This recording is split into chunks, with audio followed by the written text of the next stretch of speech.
안녕하세요. 맛보는 대학의 연다입니다.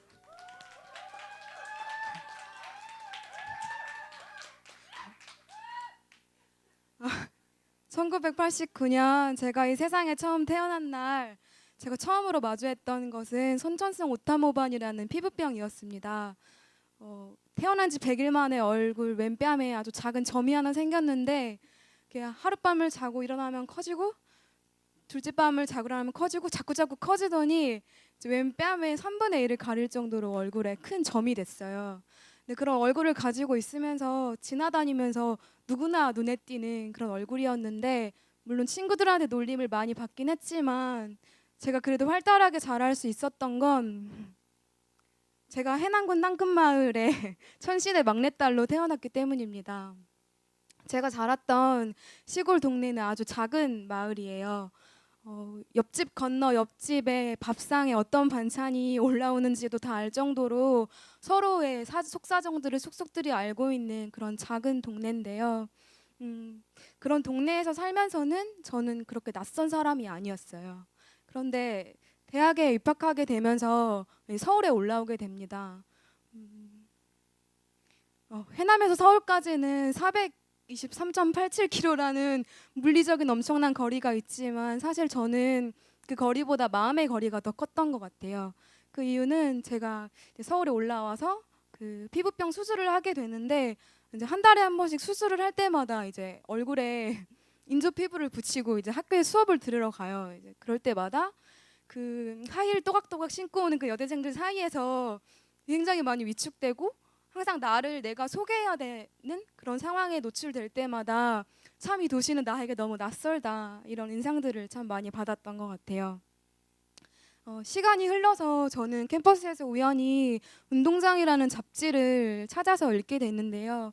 이 잡지는 책에서 그리고 교실에서 배운 것을 교실에서만 그치지 않고 운동장에 나가서 우리 삶으로 좀 만들어 보자라고 하는 이슈 파이팅을 하는 잡지였어요. 내용도 되게 참신하고 재밌었지만 더 관심이 갔던 건 이 잡지를 만들고 있는 친구들이었어요.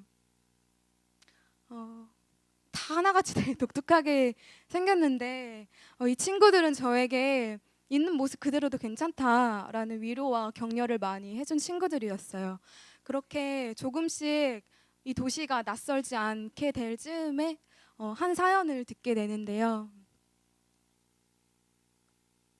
이곳이 마포구 성산동에 있는 성산 SH 아파트, 성산 연구임대 아파트라고도 불리는 곳입니다. 이 아파트는 대한민국에서 물리적인 형편이 어려운 사람들을 모아놓은 곳이라고 해도 과언이 아닌 곳인데요. 2012년에 이 아파트에 관한 기사가 한겨레 신문에 올라온 적이 있었어요. 2012년에 이 기사를 통해서 성산 아파트는 100일 만에 주민이 스스로 6명이나 목숨을 끊은 곳이라는 타이틀로 그렇게 2012년에 아파트가 각인이 되어 있었고요. 저희가 이 소식을 듣고서 우리 청년들이 그래도 뭔가 여기 들어가서 좀 해보자라는 그런 마음이 들었어요. 그래서 처음 이제 아파트 찾은 날이 있었고 아파트에서 복지관이 주도해서 열었던 공청회에서 또 한 소식을 듣게 됩니다. 그건 지난주에도 또 주민 한 분이 자살을 하셨고 그것에 대해서 되게 덤덤한 주민들의 반응을 보는 장면이었고요. 저와 친구들은 그 상황에서 정작 주민들은 이야기는 하지만 이야기를 하고 있지 않는 것 같았습니다. 어제 누가 죽었다고 이야기를 하지만 실제로 그래서 마음이 아프다라는 이야기는 하고 있지 않은 것 같았습니다.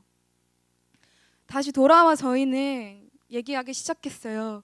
주민들이 자꾸만 말하는 어쩔 수 없다는 이 말이 과연 어쩔 수 없는 것일까 하는 의문이 들었고 또 질문이 들었습니다. 저희는 어쩔 수 없지 않다는 이야기를 하고 싶었고 뭔지 모르겠지만 어쩔 수 없지 않다. 우리 같이 좀 마음을 나눠보자라고 하는 활동들을 시작하게 되는데요. 청년들이 주민들을 만날 구실들을 되게 다양하게 찾았어요. 구청에서 나눠줬던 텃밭을 집까지 배달해드리기도 하고 주민들이 연락해서 저희가 직접 달려가서 같이 동네 산책을 하기도 했고요. 그리고 어버이날에는 혼자 계신 어르신들께 손수 손으로 만든 카네이션을 직접 만들어서 달아드리러 가기도 했습니다. 시간이 지나면서 점점 청년이라는 이름으로 이 아파트에서 참 많은 활동들을 하는데 과연 우리 역할이 어디까지일까 의문이 들었어요. 과연 우리는 어디까지 얼마나 할 수 있을까 하는 의문이었던 것 같아요. 그러던 어느 날 복지관에서 땀을 뻘뻘 흘리면서 쩔쩔매고 계신 백이동 통장 아주머니를 우연히 만나게 되는데 아주머니께서는 그 며칠 전에 아파트에서 혼자 살고 계시다가 돌아가신 아저씨의 집을 치워야 되는데 그 치울 일손이 모자라서 지금 되게 곤란하다라고 하는 말씀을 하셨어요. 그 저희는 또 이때다 싶어서 청년들이 가야죠. 이때다 싶어서 이제 아파트로 달려갔죠. 근데 실제로 이제 그 집에 갔을 때 봤던 상황은 제가 상상했던 것보다 굉장히 처참했던 것 같아요. 여전히 아저씨가 혼자 돌아가시고 나서 남아있던 자리에 냄새도 여전했고 아저씨 유품들이 여전한 자리를 보면서 한 거의 일주일간은 되게 멘붕 상태에 놓여 있었던 걸로 기억해요. 언론에서 그리고 참 주변에서 많이 들었던 무연사회라는 이 단어가 저와 너무 가까이 있다는 생각이 들었을 때였습니다. 고민을 하고 또 고민을 하다 저희 명랑마주꾼들은 그럼 우리 역할이 이거겠다라고 다짐을 하게 됐습니다. 아파트에 살고 있지만 마을에 살고 있지 않은 주민들을 기억하면서 그런 소외된 마음을 마주하고 내일을 기대할 수 있게 만드는 명랑한 문화를 퍼뜨리고자 하는 게 저희 맛보는 대학의 미션이 됐습니다. 저희는 단순히 주민들이 요구하는 것들, 기대하는 것들을 무조건적으로 헌신하고 봉사하는 것에서 그치지 않고 저희가 그래도 하고 싶고 관심 있는 일들로 주민들을 만나려고 했어요. 그 세 가지가 지금 화면에 보이는 명랑 허브팀, 명랑 미디어팀, 명랑 꼼지락팀 이렇게 세 가지의 일거리로 저희 마포는 대학 청년들뿐만 아니라 명랑마주꾼이라는 친구들을 초대해서 함께 24명이 아파트에서 어울리게 됩니다. 그중에 저는 명랑 미디어팀에서 활동을 했는데요. 저희 명랑 미디어팀에서는 아파트 주민들 중에서도 특히 1층에 사는 주민들을 만나고 싶었어요. 그 이유는 이 아파트에서 주민들이 이제 극단적인 선택을 하게 될 경우에 가장 먼저 원하지 않는 소리를 듣게 되고 원하지 않는 장면을 보게 되는 가장 직접적인 노출이 될 주민들이 걱정도 되었고 실제 그 사람들의 일상이 어떨까 궁금하기도 했던 것 같아요. 그러다 우연히 백이동의 1층에 사는 주민을 한 분 만나게 되거든요. 그분이 김종대 어르신이신데요. 이 어르신은 장애가 있는 아들이랑 이 아파트에서 살고 계셨어요. 그러다가 안 좋은 일로 자신의 아들이 이 아파트에서 스스로 목숨을 끊어서 되게 많이 속이 상하신 분이셨고 동시에 이 임대 아파트에 이사 오시기 전에 살았던 임대 아파트에서는 동네 깡패라고 뜬소문이 나서 심지어 그 뜬소문이 조선일보 기사에까지 실려서 굉장히 남의 시선에 대해서 억울한 어떤 쌓인 감정들이 굉장히 많으셨던 분이셨어요. 아저씨의 이야기를 막 듣고 나서 저희는 사실 인터뷰를 하기 위해서 만났는데 어떤 이야기를 추려서 우리가 담아야 될까 그런 고민들이 많이 들었어요. 조선일보에서는 모 임대 아파트에 깡패 김씨 사라져 온 마을이 평온해져라고 타이틀을 달았는데 이 언론의 수식어 때문에 정작 김씨 아저씨는 자신이 김종대라는 사람인 것도 알지 못하고 자신의 모습을 제대로 볼 수 없었고 100일 만에 9명이 자살한 동네라는 타이틀도 성산 임대 아파트 사람들이 자신의 마을을 사람들을 정말 바로 보게 만들기보다는 굉장히 무기력하게 만들었던 것 같아요. 저희는 외부에서 바라보는 시선보다는 정말 주민들이 하고 싶은 이야기를 명랑 미디어팀에서 인터뷰를 해서 담고 그런 이야기를 담은 잡지를 만드는 게 목표였던 것 같아요.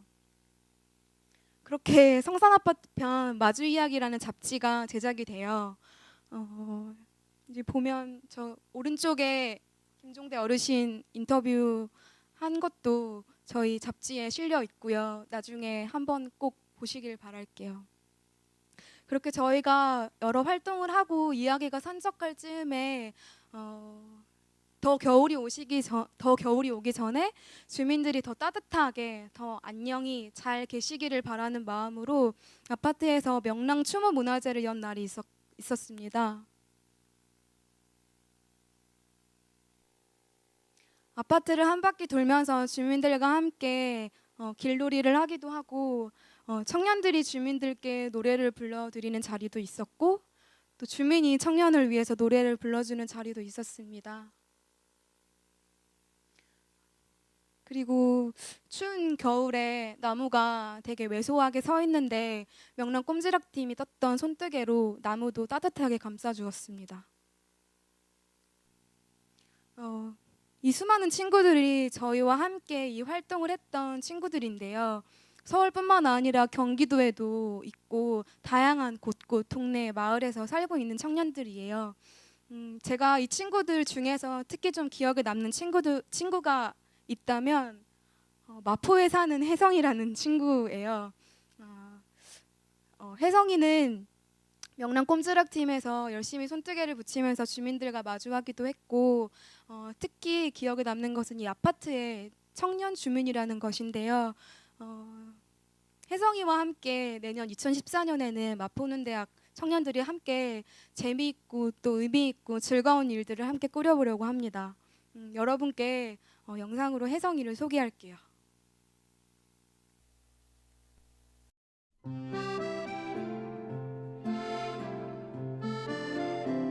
첫 작품만 그렸어요. 첫 작품.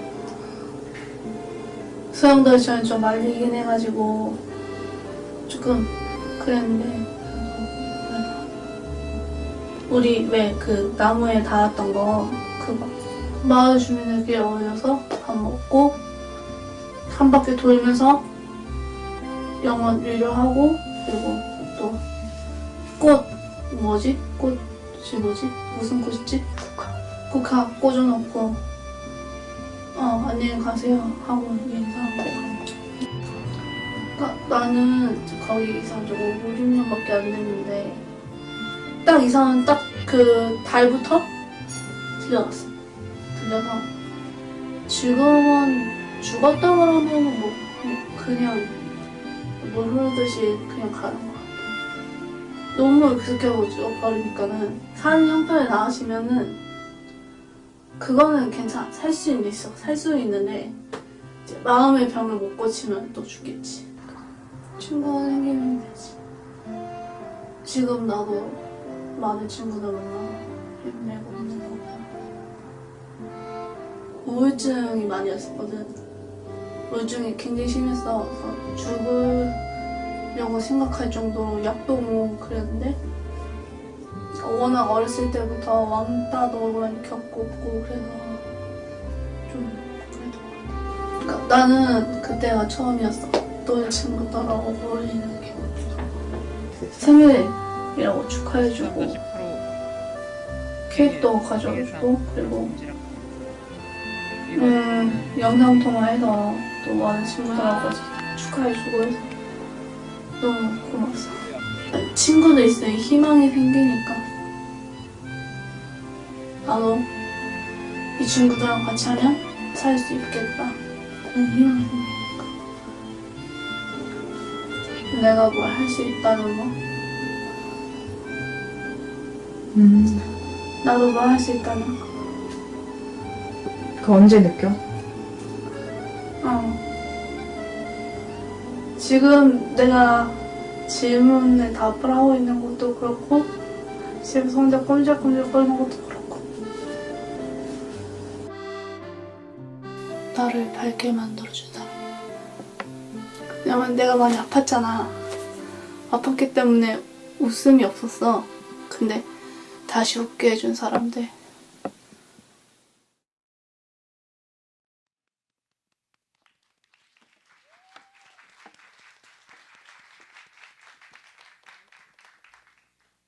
영상 잘 보셨죠? 영상에 나왔던 혜성이가 오늘 이 자리에 초대했는데 되게 고맙게도 와줬어요. 그래서 혜성이를 이 무대에 초대하고 싶은데 박수 좀 부탁드릴게요.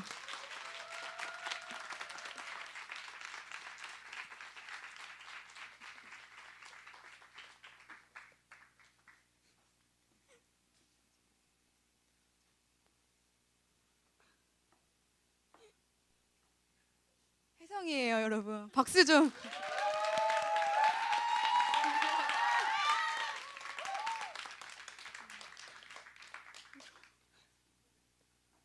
어떻게 왔는지, 여기 왜 왔는지, 어떻게 소개받고 왔는지 연 얘기해도 될까요? 연다가 오라고 오라고 여기 전 서울 지역이나 뭐 부평에서 온 친구들 다 온다고 그래서 어떤 곳인지 궁금해서 왔습니다. 궁금해서 와보니까 실제로 어때? 활기차요. 활기차대요. 여러분 활기차. 같이 올해 2013년에 활동했는데 내년에는 또 하고 싶은 거 있는지 궁금한데. 저는 작곡 작사 배우고 싶어요. 그래서 소영이 얘기 전에 들었던 적 있는데 글 쓰는 거 되게 좋아해요. 그래서 글 써서 작사해 놓은 것만도 꽤 많더라고요. 네. 혹시 더 하고 싶은 이야기 있어? 네. 저도 떨리고 소영이도 떨리고 혜성이도 떨리고 그래서 네, 저희 이야기는 여기까지 마치고요. 2014년에 혜성이랑 같이 더 즐겁게 활동할 수 있도록 많이 응원해 주셨으면 좋겠습니다. 네.